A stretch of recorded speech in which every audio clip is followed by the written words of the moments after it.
I'm Nashar in Capitol Hill. The government shutdown is headed into a second month, and if it goes past Tuesday, will be the longest in American history. President Trump losing his patience and now calls on Senate Republicans to eliminate a centuries-old rule that gives the minority party a say on most legislation. On the eve of Halloween, President Trump issuing a directive to his party that, for many, is a frightening scenario. In a pair of social media posts telling Senate Republicans to initiate the nuclear option, get rid of the filibuster, and make America great again. What you're seeing is an expression of the president's anger at the situation. The filibuster is a 60-vote threshold required to advance most legislation in the Senate. It's considered one of the last bastions of bipartisanship in Washington. If the filibuster was eliminated or a carve-out was created for this scenario, the Republican majority could pass the House Republicans' short-term budget and end the government shutdown. But Senate Republicans have to want it first. Supermajority requirement is something that makes the Senate the Senate. That was Senate Majority Leader John Thune October 12th. On Friday morning, his spokesperson said Thune's position on the importance of the filibuster has not changed. The filibuster protects. It's been a voice for the minority. It gives the minority a say in what happens in this country. The founders created the Senate uniquely that way for that specific reason. Following Trump's post, Republican Senator John Curtis of Utah says, "I'm a firm no on eliminating it." Through spokespeople, Senate Majority Whip John Barrasso, former Majority Leader Mitch McConnell, Senator Tom Tillis were among those who also rebuked the president's request. That's enough Republicans to block any attempt to touch the filibuster. There is another person other than Trump calling to nix the filibuster, but he's not a Republican. Carving it out the filibuster now would make it almost impossible to shut our government down in the future, regardless if it's the Democrats or the Republicans doing these things. This week, the Senate failed for the 14th time to pass that short-term budget, as party leaders still have not engaged in direct talks with each other. As for the House, they're scheduled to remain out of Washington all week next week for the 7th week in a row. On Capitol Hill, I'm Nashar. Good evening. Hundreds of thousands of West Virginians are not receiving their SNAP benefits today due to the over-month-long government shutdown. That's right. Now, Joe DeCristofaro is showing us how the West Virginia National Guard is lending a hand. There are 2 major food banks and over 800 food pantries in West Virginia. On Saturday, most all were busy helping provide West Virginians with meals who aren't going to see their SNAP dollars as soon. Working alongside the food banks were over 200 soldiers and airmen from the West Virginia National Guard. Facing Hunger Food Bank CEO Cynthia Kirkhart says the help was very much needed. Regardless of how the SNAP benefit thing rings out, we still have a shutdown. And food is needed at the holidays, and it's needed by everybody who is suffering through this. So we're glad to be in this strong partnership with the state and certainly with the Guard today. Facing Hunger serves 12 counties in West Virginia, and with the government shutdown lasting over a month, paired with the frozen SNAP benefits, Kirkhart says the food is being sent to the areas that need it most. We have really focused on the southern coal fields, which typically have the highest food insecurity rates. Clearly, we have a lot of local pantries. I think we're seeing a lot of the government shutdown effects here locally. Nearly 300,000 West Virginians rely on SNAP to put food on the table. That's around 1 in 6 people across the state. Kirkhart says while the circumstances around SNAP continue to be in question, the goal remains the same.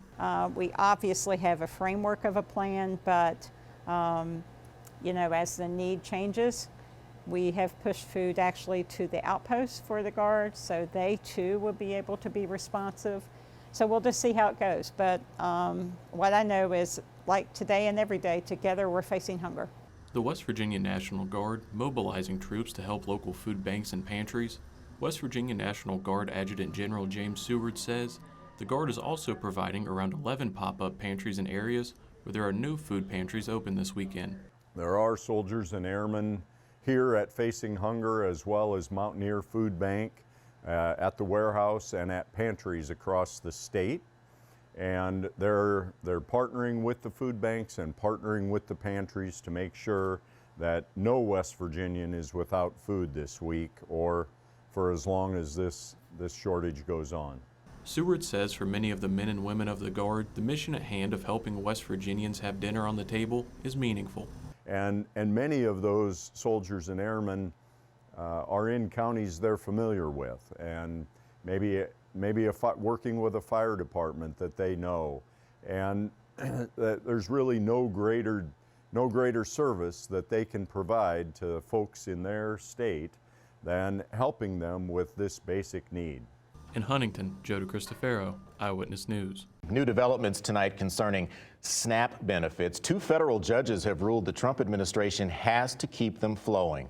The courts say USDA must use emergency reserve funds to make payments during the government shutdown. But it is possible that November benefits may only partially be funded.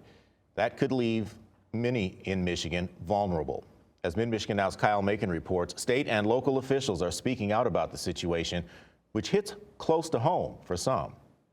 So when I stand here as the sheriff, when I stand here as the emergency manager, I stand here also as a brother who's going to take care of his sister because government didn't. Genesee County Sheriff Chris Swanson is pleading with the federal government to prevent a pause in SNAP benefits and help people just like his sister. If the pause does go into effect tomorrow, or if recipients only receive a partial payment for November, 1.4 million Michiganders may struggle to put food on the table. It's over 492,000 children, over 38,000 veterans. Seniors are 36% of our recipients. Nessel is among 25 other attorneys general who have filed a temporary restraining order against the U.S. Department of Agriculture. Our lawsuit demands that the Trump administration utilize the contingency emergency funds that Congress has already appropriated to ensure SNAP benefits are not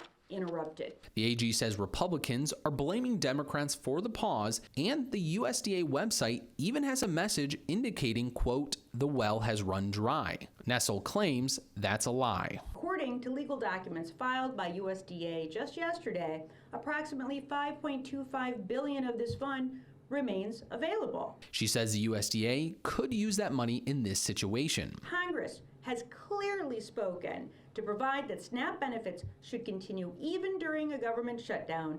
The USDA does not have the authority to say otherwise. It appears that 2 federal judges agree in rulings handed down on Friday after Nessel's news conference. Attorney General Nessel says the court decision makes it possible for recipients to see funds reach their bridge card in 3 days. For the time being, several food pantries across mid-Michigan are lending a helping hand to those in need. In the studio, Kyle Macon, Mid-Michigan Now. And it's a battle playing out in Washington now, and it's one that's hitting home for families right here in El Paso, especially in terms of health care. More than a month into the government shutdown, the future of Medicaid funding remains uncertain.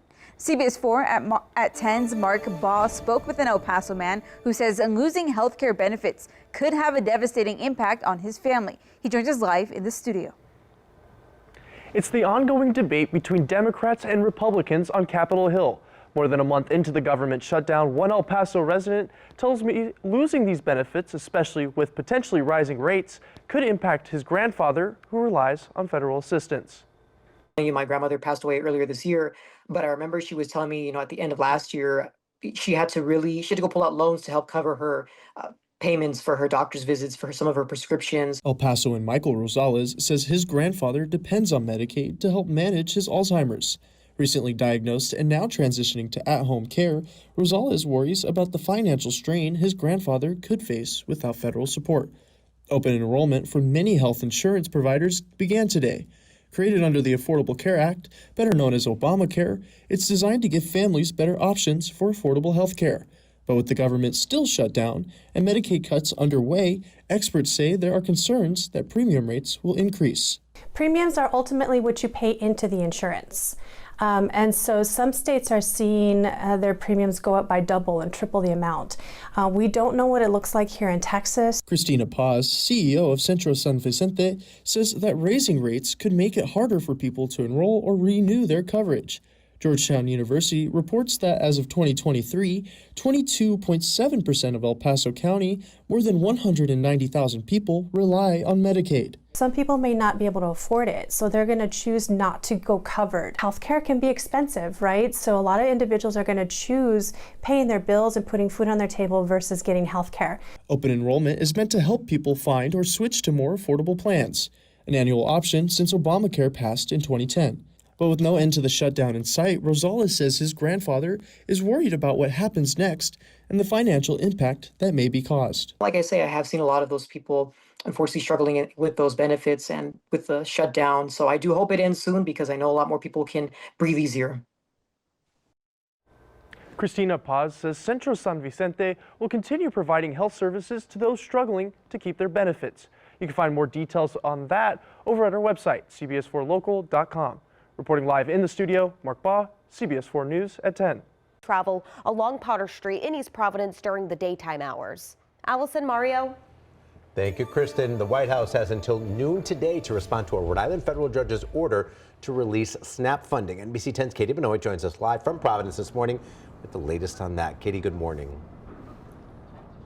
Good morning, Mario. Thousands in southern New England did not receive their regular SNAP benefits over the weekend, and local leaders say enough is enough. Now today, Providence Mayor Brett Smiley and Central Falls Mayor Maria Rivera are speaking about the federal ruling.